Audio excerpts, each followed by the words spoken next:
When I appeared as a child, my speech, mindset, and soul reflected immaturity and innocence. As I grew into adulthood, I left behind my childlike side.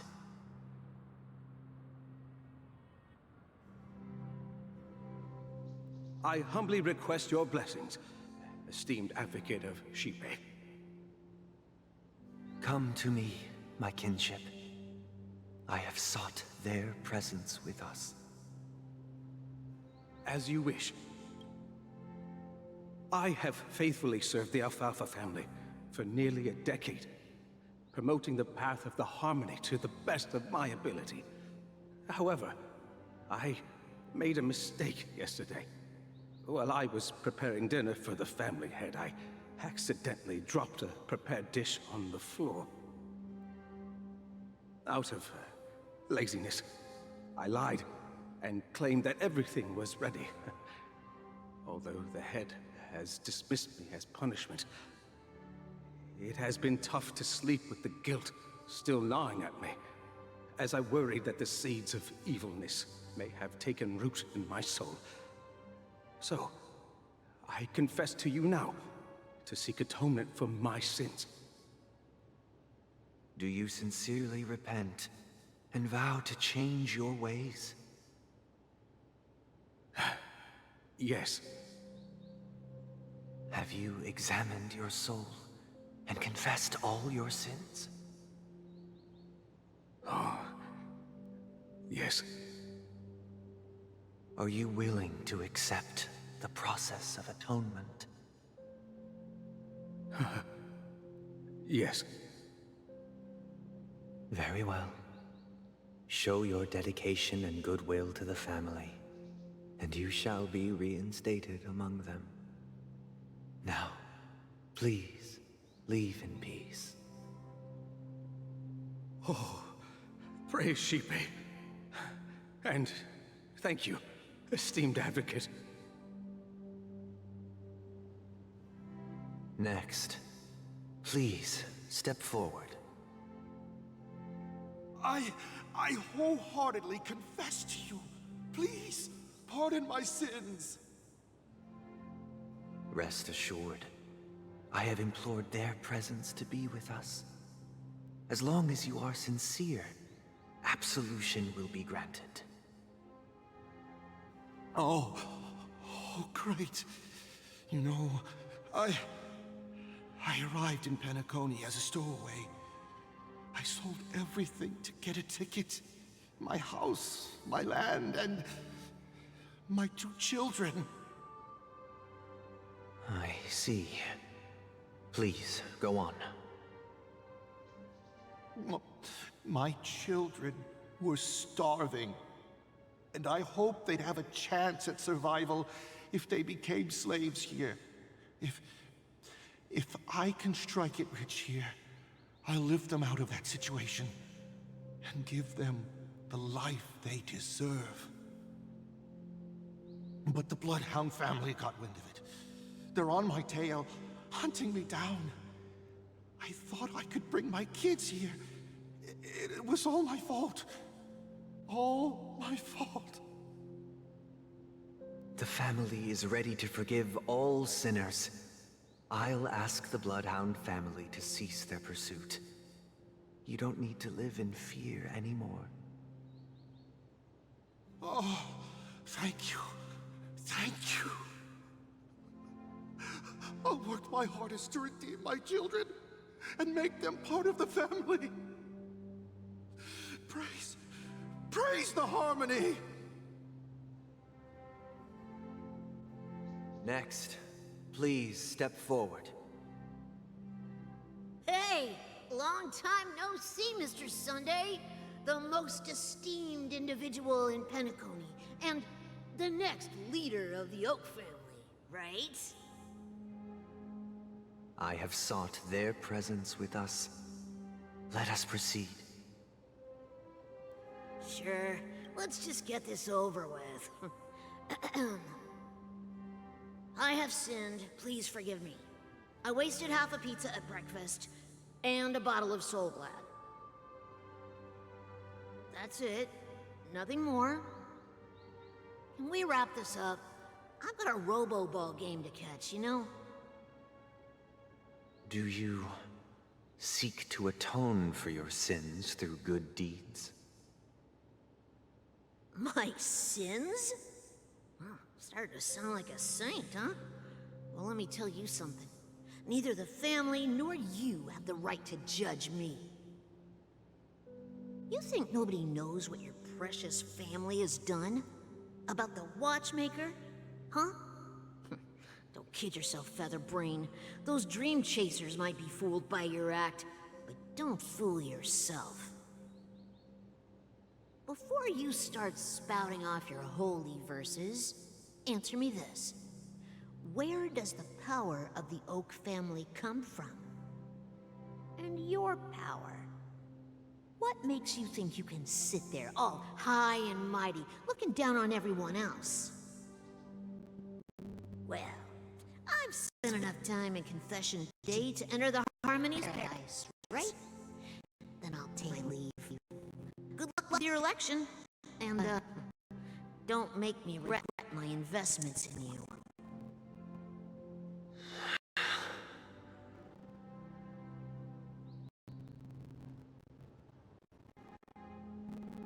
Oh, revered triple-faced soul, hear my doubts.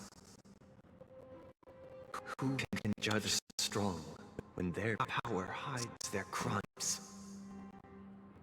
Who can vouch for the weak when they will pay any price to survive? Who can comfort the purest souls when even they get led astray? If the strong defending the weak is truly the foundation of paradise,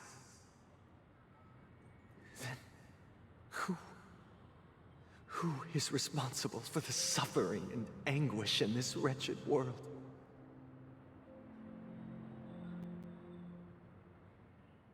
Brother?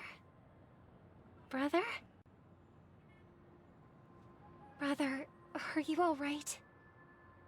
I'm fine. I've been working long hours, and I just made a trip to Dreamflux Reef and back. So, I'm a bit out of sorts. But it'll all be over before we know it. You've been working non-stop on the Charmony Festival, Mr. Sunday, and no one could have predicted this incident. Even if the Stellaron does pose a grave threat, I still feel sorry for all the trouble we've caused you. No need to worry about troubling anyone. The Charmony Festival was meant to spread joy and harmony across the cosmos. But now that we know the truth, I'm afraid we'll have to cancel it. It has always been our wish to make everyone happy, so... we'll do our best to explain everything to the Dream Master. I'm sure he'll understand. Even if the negotiation does not go smoothly, I'll refuse to go on stage. Without the Chord Master, the Harmonious Choir would not arrive, and the Charmony Festival would be just a grand performance, and nothing more. I'm relieved to see your determination. You know, since arriving in Penacony, we haven't had any contact with this Dream Master himself. I'd heard of the heads of the 5 major lineages, but the Dream Master is a mystery to me. The Dream Master rarely grants an audience, even for us. But, given the urgency of the situation, he's agreed to meet us in person. Perhaps you'll be the first guest to meet the Dream Master in years, Mr. Yang. Let's hope we can reach a consensus that satisfies everyone. Indeed. Let us hope so. It's about time. We'll have to get ready for the meeting. I apologize for any inconvenience caused by the urgency. Don't worry. I'll be waiting here. Oh, dear. It's Mr. Sunday! Hey, come over here! Looks like someone needs help. Let's go check it out. Thank you for everything you've done. I'll be waiting here.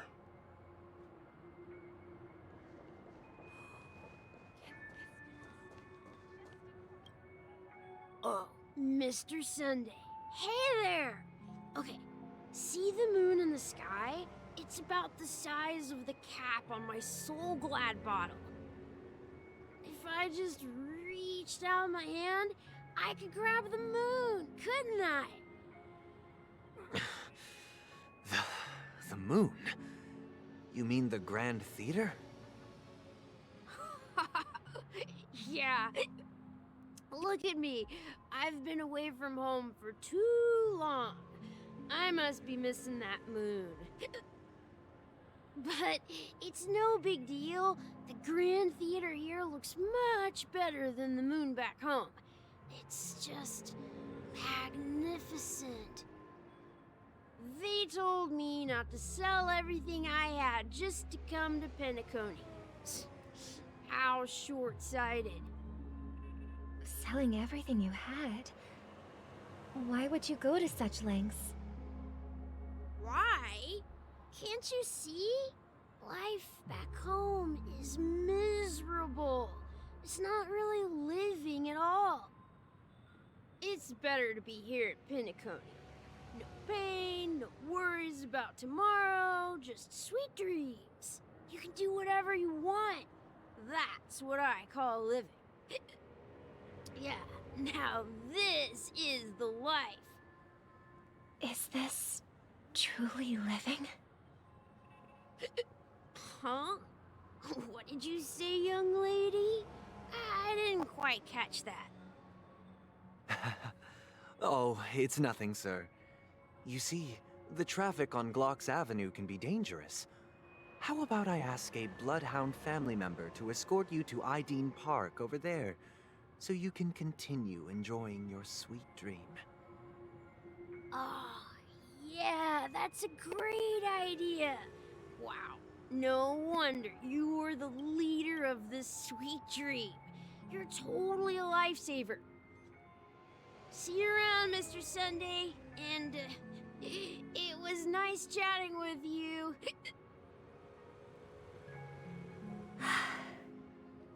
What's up, sister? This is the land of the dreams. But why do they live like this? The man we ran into, he doesn't seem happy at all. Even though sweet dreams are nice, they're just illusions. But for him, they're the only way to survive, even if it means giving up on reality. That's not really living at all. I suppose you have a point. But, in my opinion, that's how most people live their lives. Why do you say that? You think that man is not actually living, but that's not quite accurate. Even without Penacony, people create their own illusions called self-value. People believe they have a predetermined value to fulfill. Gaining value means gaining power, and those deemed worthless are seen as the weak. However, value doesn't come out of thin air, and there's a limit to it. To accumulate value, people have to take from others. So, the weak get exploited and oppressed. Are you suggesting that this is not how things should be? Exactly. But, ironically, people don't think there's anything wrong with it, because they uphold the illusory notion of self-value, and even the weak believe in it. The survival of the fittest. That's where all the tragedies in the world come from. People come to the sweet dream in Penacony to escape from that reality and find solace. No tragedies exist here, only happiness, although in its nascent form. Isn't that the same paradise we yearn for in our dreams? Perhaps that man is just an exception. Let's not jump to conclusions. We should experience the dreamscape ourselves, just as I did at Dreamflux Reef. Yes, seeing is believing. I'll accompany you. The Dream Master hasn't shown up yet, so we have some time for a stroll.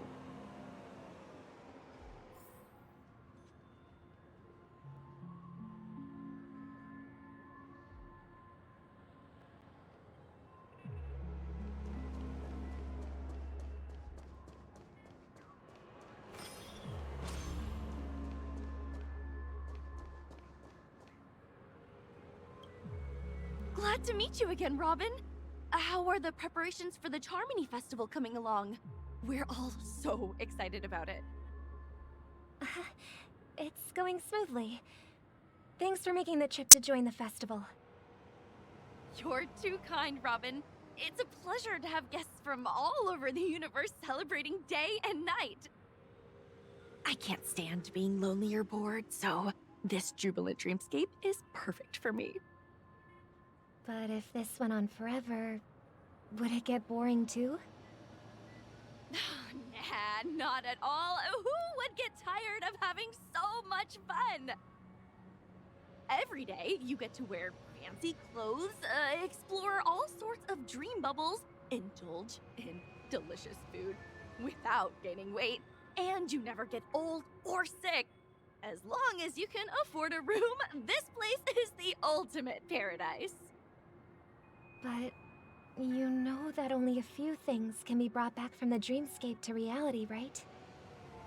That's exactly why I don't plan on bringing anything back. Just enjoying the dream itself is good enough for me. I mean, I'm not one of those long-living species. I only have around 60 or 70 years in this lifetime, and there's so much to worry about. Being happy here is pure bliss. Only in this sweet dream can I truly feel like I'm in control of my life and fate. Who would want to go back to reality after experiencing this bliss? I see. I genuinely wish you all the happiness in the world. And I wish you a fantastic performance, Robin! I'm off to the Blue Hour for the ball. See you later.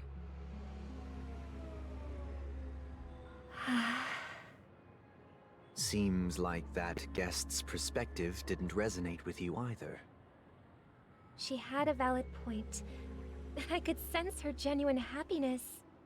It's just that... What you're trying to say is, she thinks she's in control of her life. But in reality, she's just escaping from reality and seeking solace in this sweet dream. Once she steps out of this sanctuary, everything will be lost. Well, she did make mention of being able to afford a room. Didn't she? However, the paradise in our dreams, it doesn't have to end. No. And the paradise we yearn for shouldn't be just a fleeting dream either.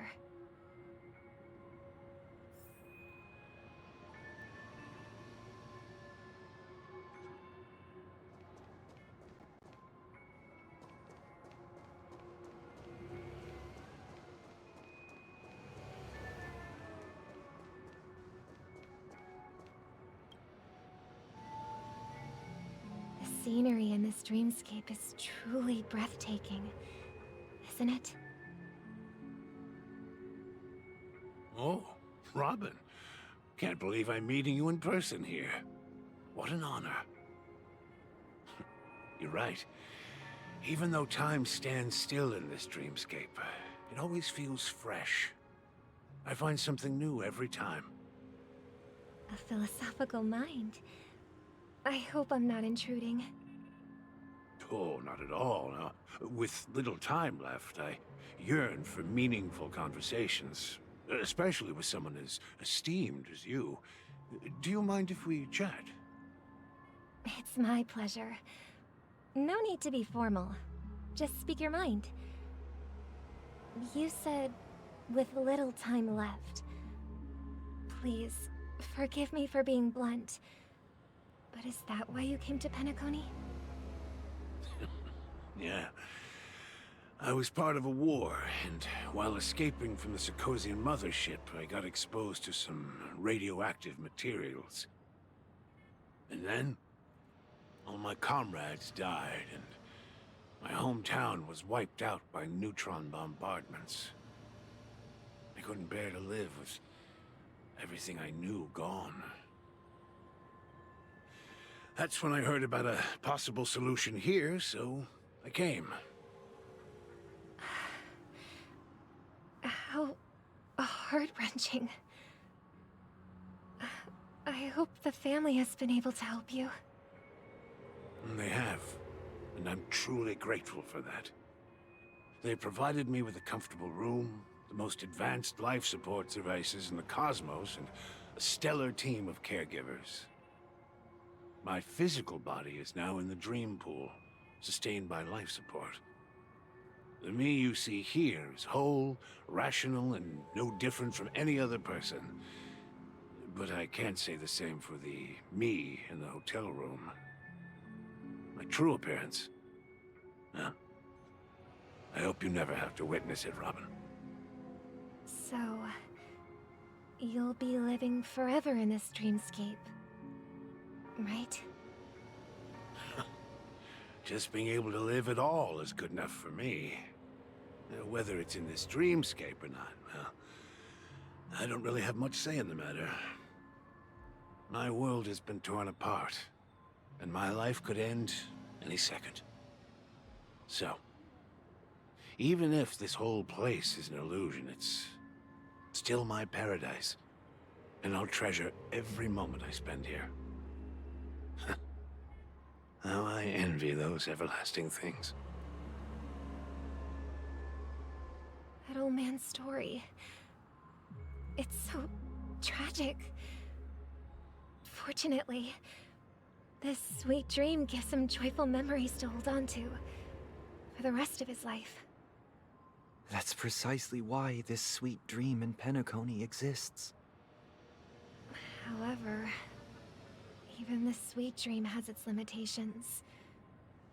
While it provides solace to the disillusioned, it can't completely eliminate pain in reality.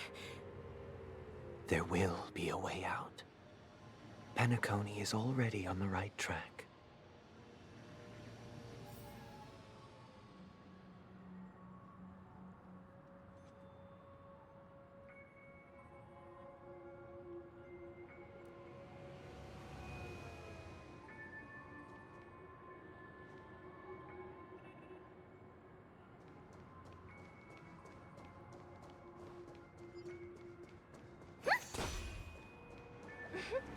Look what we have here. A lovely young lady. Wait, is that me?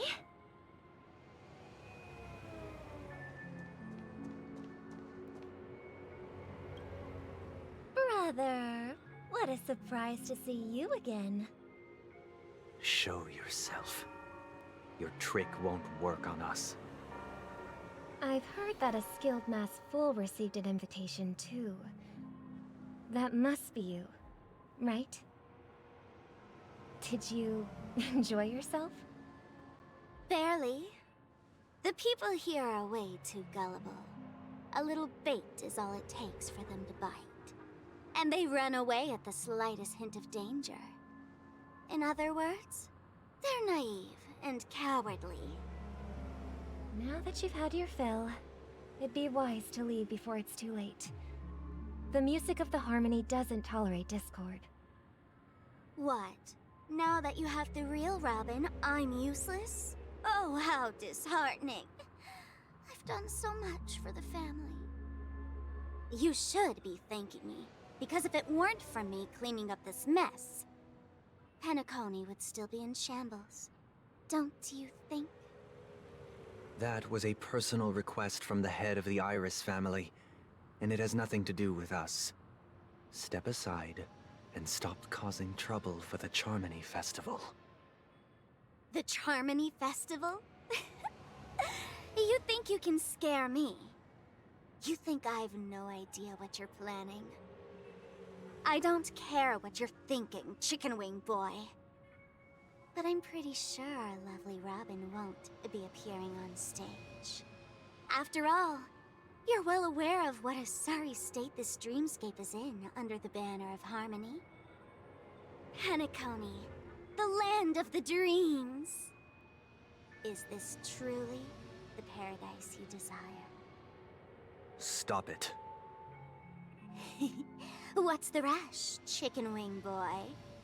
Did I get to you? Our paradise is none of your concern, masked fool. Leave now, or the family won't tolerate you anymore. All right. I'll go.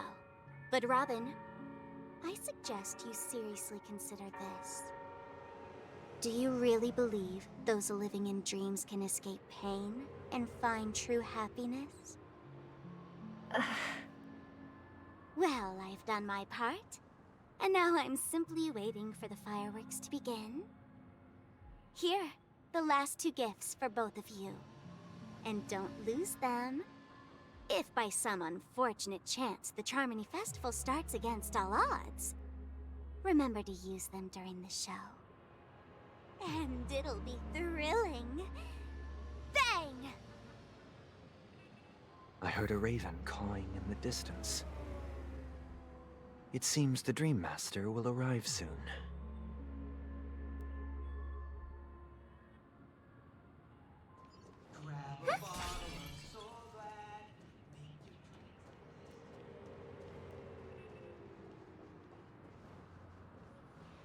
Let's wait here for the Dream Master to arrive.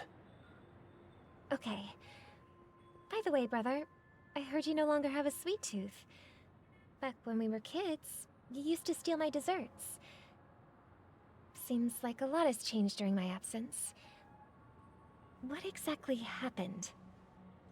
Well, someone has to stay awake even in this sweet dream. But that someone doesn't have to be you, or anyone in particular. You're carrying too much on your shoulders, brother. The paradise in our dreams. It shouldn't be like this. Penacony is nothing more than a dream. It can't erase the worries and pain of reality, or bring true happiness. It only offers an escape from reality. Nothing more. Remember the old man we met earlier? Without this dream, he might have completely lost himself. That might be true, but even without Penacony, he could have chosen another path. As far as I know, the Intelligentsia Guild has been promoting their rehabilitation techniques for a long time now. That path may have been more ordinary and challenging, but now he is receiving hospice care in a comatose state, and his fate is sealed. Is Penacony granting these people a future? Or is it taking it away from them? Well, don't forget this. Not everyone really has a future. The future for humanity is like the sky for birds. People mistakenly believe that flight is inherent to birds because they've never witnessed those birds crashing to their death. Do you remember how we took in that little Charmony dove when we were young? Yeah. We took care of it. Provided food and water, groomed its feathers. And later, when I decided to leave Penacony, I opened the cage and set it free. Well, I didn't mention what happened to it in my letters, because I didn't want to upset you. Shortly after you left, it crashed to its death right in front of your window. I had surmised as much. I knew you wouldn't have avoided mentioning the bird for no reason. Despite that unfortunate outcome, I still believe it was the right decision. Birds aren't meant to spend their lives in cages. They belong in the sky, even if they can't fly. But here's the thing. If there are birds in this world that can never fly, can we really assert that they belong in the sky? Are you implying that the same goes for humans too? Let's take the Astral Express as an example. The Nameless made tremendous efforts to bridge worlds, gaining fame across the universe. However, only a few extraordinary individuals can endure such a perilous journey. That's because the pursuit of the Trailblaze exceeds the capabilities of ordinary humans. Otherwise, why would this path be filled with broken rails, an abandoned express, and even a fallen Eon? That's just sophistry. If that were true, then only the powerful would have the right to determine the future. Unfortunately, that's exactly what happens. Another name for the future is self-value. While this world has its fair share of heroes who inspire people and garner admiration for their heroic deeds, the majority of ordinary people will never become heroes in their lifetime.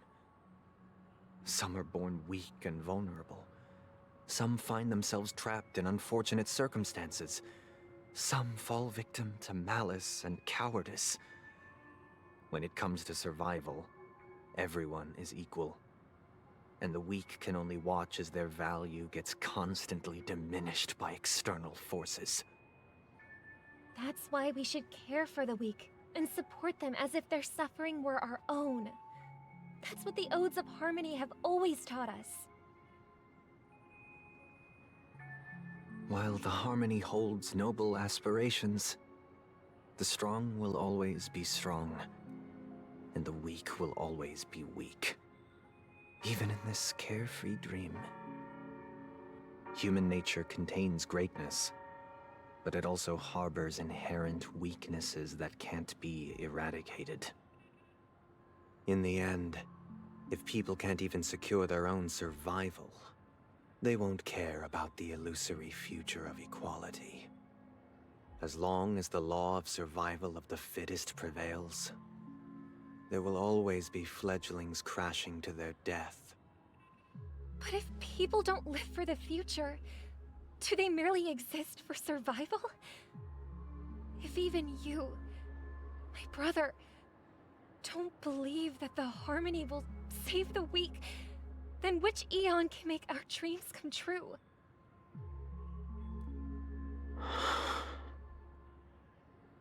People often forget that when the first bird took flight, the entire world envisioned a future where no more fledglings would ever crash to their death. Are you reading, sister? What are you reading? Mr. Gopher White gave me a picture book. It's about the story of the harmonic strings. If I could become a chord master, I'd like to summon Dominicus, the harmonious choir. I want to sing with everyone and spread our wishes so that all can feel happiness and joy. I see.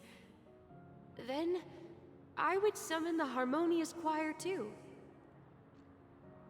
Don't you have a wish of your own, brother? Of course I do. It's just that it includes your wish and everyone else's. I long for a true paradise where everyone can find peace. Then, let's build a stage there and invite everyone to our performance so that both our wishes come true through the power of the harmonious choir. It's a deal then. Yeah, it's a deal. But how can I become a chord master?